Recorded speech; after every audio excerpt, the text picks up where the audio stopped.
extended family time where we may need to have good solid boundaries with ourselves. One thing I forgot to say last week, which I did just remember, is that we know fathers regulate aggression, impulsive behavior, excitement, and separation in children.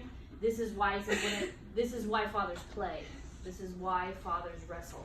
This is why fathers, because children don't learn by sitting at a table and having a workbook experience. Okay, they learn by connection. They learn neurologically by observation. So when they see their father wrestle with them and modify his strength, it teaches them to modify their aggression. So that was just a free that I should have said last week.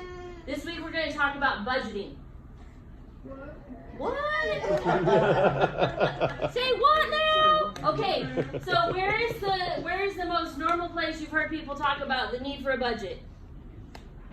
Eating out. In your finances, people. In your money. Why are we supposed to budget our money? Oh, so we have money at the end of our life. Yeah, well, no. When we retire. So we have money to live, period. Okay. For what? The kingdom. The kingdom, for the mission. So everything that I'm telling you, practically, is for the purpose of being able to do the mission. Now, if you want to have money at retirement age, it's best to do it now. That is true. But like say you, sir, are going to, I don't know, fly a plane to Alaska and minister to the Eskimos there. I assume that requires a fair amount of preparation and budgeting financially for you to be able to accomplish it, right? Okay, what is that an example of budgeting for the purpose of the mission? Yep, okay, right on. So, funny enough, that's not what I'm talking about in budgeting. Because there's another area of your life where you need to think of management, husbandry, budgeting, stewardship. And that is your time and your energy. Why? Well, because, we want to be able to do the mission. Yeah. So, most people commit and are so swallowed up by things that they're doing that they are, in fact, living outside of their means. You know what it means to live outside of your means financially? Yeah. You spend more than you make. Yeah. Okay? So what would it mean then to be living outside of your means in your time and your energy and your physical capacity?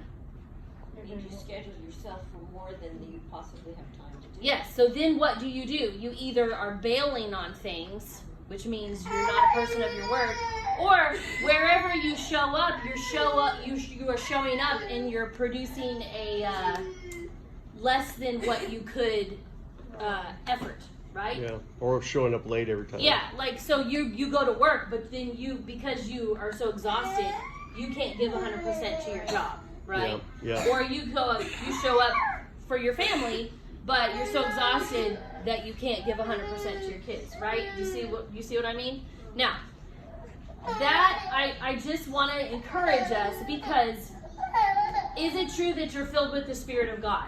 Yes. Yeah. Is it true that the Spirit of God quickens your mortal body?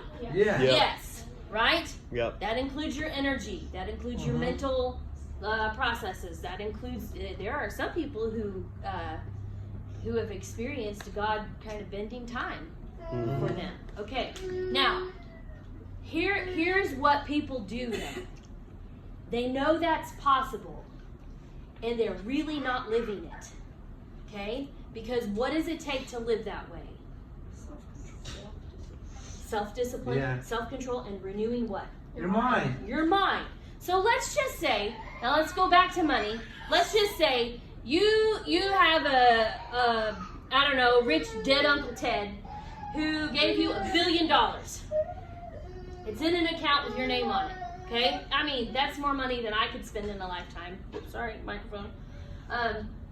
And the only requirement for you to access that money is that you have to have the account information and the access protocol memorized in your mind.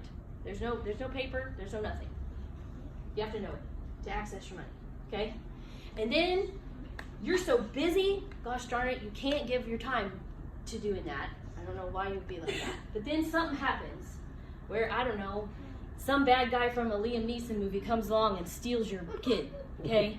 And you need to pull a, I will find you, you know? But you need access to that money. But you know what? You did not renew your mind enough to know the account information, right? Okay?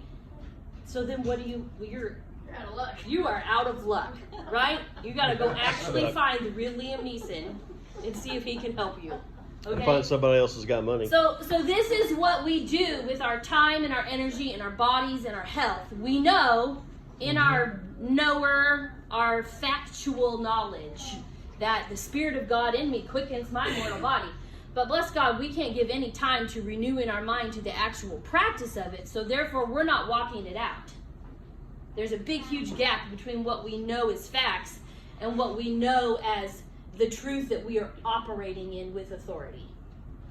So then, bam, some disaster happens, and you don't know how to access what you've been given. Right? Yeah. Because why? Because you've been living outside of your means in your time and your energy and your attention. Yep. And so then you are not prepared for the day when you need to access your funds, right? Yep. But we have to be the people who are ready all the time. Yep. We are ready for the mission at every moment. That means I have to be ready for any diagnosis that someone presents me with. Yep. Yep.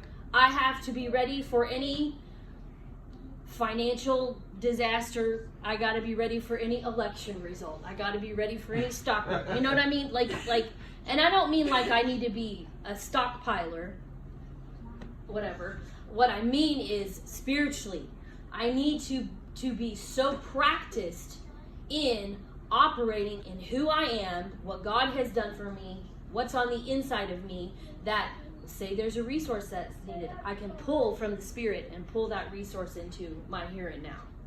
Whether that resource be food, finances, healing, life, deliverance, okay? But if we live like Americans who are chasing their tails all the time, being busy, busy, busy, busy, and why am I talking about this? Because we're getting ready to get into America's one of its busiest seasons, which is the holidays, where you gotta go everywhere and you gotta do everything and you gotta take on this and take on that. But guess what? You spend so little time renewing your mind now that how are you going to meet the challenge when it's real? Do you see what I'm saying? Yep. Okay, so as kingdom people, yes, we need to budget our finances so that we are prepared to pay when it's time to buy tickets to India, or when it's time to go to Sedalia, or when it's time for this or that. But we also need to budget our energy and our time and our resources physically so that we are given to renewing our minds, so that we are given to believing the word over whatever circumstance happens to show up on our doorstep. Yep. Right? Yep. Everybody's flesh, actually, that's what it is. They sure do glory in catastrophe. I mean, somebody's uncle's brother's kid died in a freak accident, and everybody is like, are we going to raise the dead? Are we going to raise the dead? And of course, Clint's like, I'm going to go put my hands on the dead people. But my question to you is, have you been renewing your mind? Yeah. What do you think about? Are you stewing on other people's drama all the time? Like, do you even read your Bible? But you sure do want to go for the gold. This is a big catastrophe. You know what I mean? Our flesh just likes that. Yeah. And then they stay dead. And then we preach doctrines of, well, I guess it was God's time. Why? Or people actually ask us, why do you think that is? Why do you think that happened? Well, bless God, it's because we lost. That's why. Okay? Yep. Why did we lose? Because we had not yet stewarded our life to the point that we will always win. There you go. It's very, very, very, very simple. Yep. Okay? So, Yep.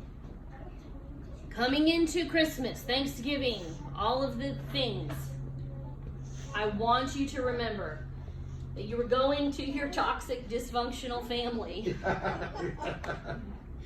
And if you do not steward yourself well, if you do not spend time renewing your mind to who God has created you to be, you will show up to those people with an unloaded gun, with nothing to help them.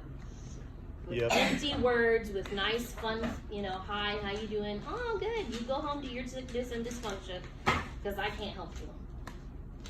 And that is very tragic when God's people cannot show up loaded for bear. Okay? Horrible. So, we're going to steward our lives. We're going to steward what we give our time to. We're going to steward how much we see on the television, or what we're listening to, or what we're reading, or how much of the election news we've been watching. You know what I mean? All of those things eat away at you. They eat away at you.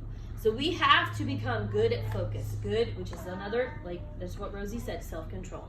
It requires self-control. It requires me to control myself and to focus on what really matters, so that I have budgeted my life in a way that allows me to be ready to go and produce fruit now. Yeah. Right? Yeah. Okay. Which includes saying no. That does include saying no. That includes actually more saying no than it does saying yes.